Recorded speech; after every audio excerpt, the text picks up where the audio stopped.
آج کے دور میں اکثر یہ دیکھنے کو مل جاتا ہے اور آسانی سے دیکھنے کو مل جاتا ہے کہ لوگ بڑے پریشان نظر آتے ہیں۔ اب ان سے پوچھو تو ان کے پاس ایک ہی سوال ہوتا ہے اور اس ایک سوال کا ایک ہی جواب ہوتا ہے کہ بھائی کیا کریں، بڑے پریشان ہیں، کیا کریں، بڑے پریشان ہیں۔ یعنی گھر میں تنگی ہے، پریشانی ہے، فاقوں پر زندگی آ رہی ہے، قرضے میں زندگی ڈوب چکی ہے، یعنی بڑے پریشان ہیں اور یہ طبیعت بھی خوشحال نظر نہیں آتی، طبیعت ہمیشہ نڈھال رہتی ہے۔ اب لوگ پریشان ہیں۔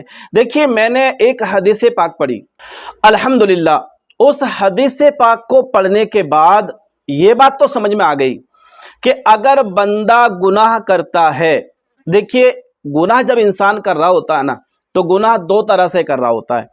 ایک گناہ ظاہراً کر رہا ہوتا ہے، یعنی اور ایک گناہ چھپا کر رہا ہوتا ہے۔ اب دیکھیے اللہ تبارک و تعالیٰ سے تو جو ظاہری گناہ ہے وہ بھی دکھ رہا ہے اللہ پاک کو، اور جو چھپا کے گناہ کر رہے ہو اللہ پاک کو تو وہ بھی دکھ رہا ہے۔ یعنی دونوں گناہ اللہ پاک سے نہیں چھپ سکتے، لیکن آپ پبلک سے چھپ کے گناہ کر رہے ہو۔ ایک گناہ وہ ہے پبلک سے تو چھپے ہوئے ہو آپ، اور ایک گناہ وہ ہے کہ آپ علل اعلان گناہ کر رہے ہو۔ جیسے علل اعلان کا مطلب آپ سنیما دیکھتے ہو، یہ علل اعلان گناہ ہے۔ آپ نمازیں نہیں پڑھتے، یہ علل اعلان گناہ ہے۔ آپ زکوٰۃ ادا نہیں کرتے، یہ علل اعلان گناہ ہے۔ آپ اذان کے وقت میں باتوں میں مشغول رہتے ہو، نماز چھوڑ دیتے ہو، یہ علل اعلان گناہ ہے۔ لوگوں پر ظلم کرتے ہو، ان کو ستاتے ہو، ان کو ذلیل کرتے ہو، ان کو رسوا کرتے ہو، ان کو عزت نہیں دیتی، یہ علل اعلان گناہ ہے۔ اور ایک گناہ ہے چھپا ہوا، کہ لوگوں سے چھپا کر گناہ کر رہے ہو۔ تو اللہ تبارک و تعالیٰ تو تمہارے دونوں گناہوں کو دیکھ رہا ہے، جو تم نے ظاہراً کیا اس کو بھی دیکھ رہا ہے، اور جو تم نے چھپ کر باطنی گناہ کیا ہے اللہ تبارک و تعالیٰ اس کو بھی دیکھ رہا ہے۔ اب اللہ سے تو چھپا ہوا کچھ بھی نہیں ہے۔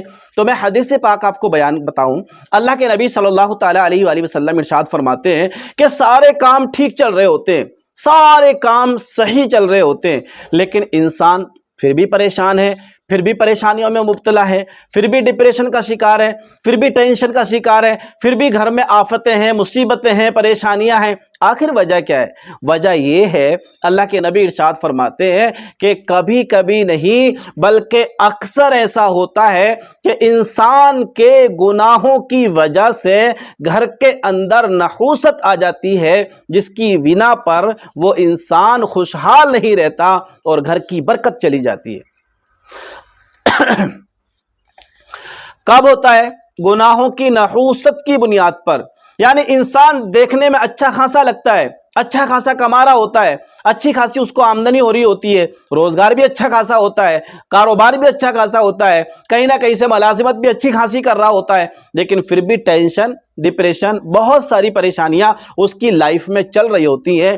پتہ یہ چلا کہ اس کو جو ہے گناہوں کی نحوست کھا رہی ہے، اس کو جو برباد کر رہی ہے، اس کو جو ڈپریشن اور ٹینشن میں لے گئی ہے، وہ گناہوں کی نحوست ہے، جس کی بنیاد پر اس کا سارا معاملہ خراب ہو چکا ہے۔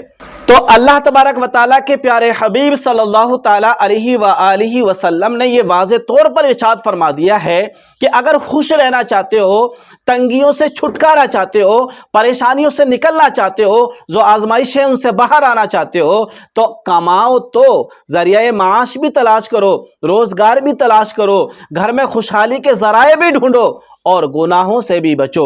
اگر سارے معاملات ٹھیک ہوں گے اور آپ اگر گناہوں سے نہیں بچیں گے تو آپ کا گھر نحوست سے باہر نہیں آ سکتا، اور جب نحوست آپ کے گھر میں رہے گی گناہوں کی وجہ سے تو آپ خوشحال نہیں رہ سکتے، اگرچہ آپ لاکھ پتی نہیں کروڑ پتی بن جائیے۔ تو شاید میری بات میرے سامعین اور میرے ناظرین آپ کو سمجھ میں آئی ہوگی۔ تو انشاءاللہ عز و جل اللہ تبارک و تعالیٰ کاش میری بات کو آپ کے دلوں میں اتار دے، اور اللہ تبارک و تعالیٰ ہمیں تمام طرح کے گناہوں سے، چھوٹے ہوں یا بڑے ہوں، ان سے بچنے کی اللہ توفیق عطا کرے۔